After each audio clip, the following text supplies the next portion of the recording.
This flower lives in a lush Alaskan meadow, but its survival depends on the deep ocean, hundreds of miles away. What could possibly bind the two together? These guys, Chum salmon. As adults, they patrol the Pacific, gorging themselves and growing fat. But after a few years, the streams where they were born call to them. The salmon are hypnotized by the smell of the fresh water flowing from melting snow on the mountains above. By the thousands, they mob together and charge upstream.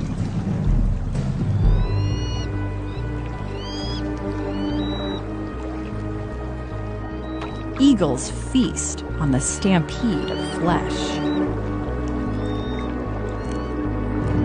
The salmon are relentless. They don't even eat, they just swim. They're reaching the end of their lives. But they have one last thing to do before they die. Females dig little nests in the gravel with their tails.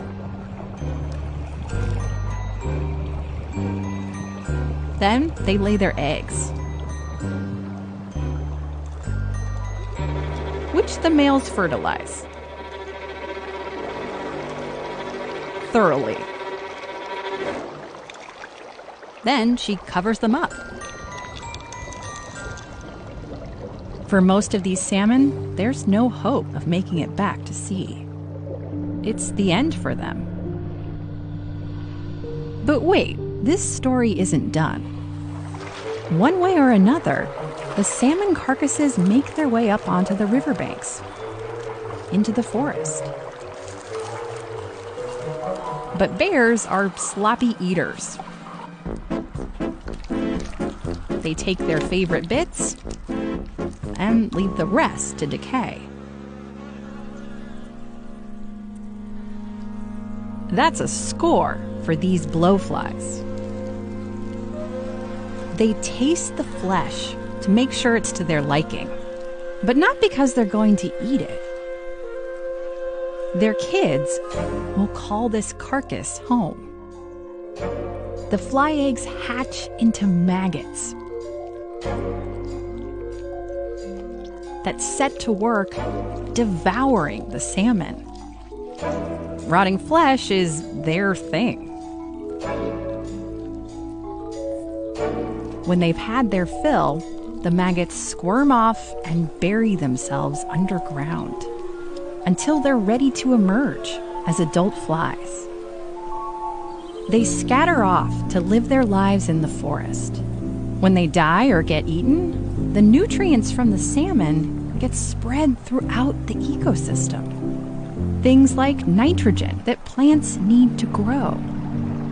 So the river is like an artery, bringing an influx of vital nutrients direct from the deep ocean.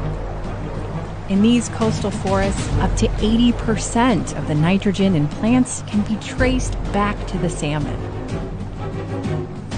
And the blowflies have one more important job: pollinating fields of flowers.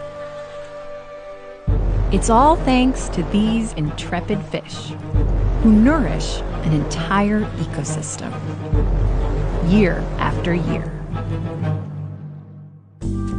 These little guys are baby coho salmon, ready to take their first big journey out into the ocean. Make sure you're in on our journey and hit that subscribe button. We'll let you know about new episodes twice a month. And check out this episode of It's Okay to Be Smart about why beavers are master builders. It's from the same trip to Juneau, Alaska, where we filmed this episode. See you next time.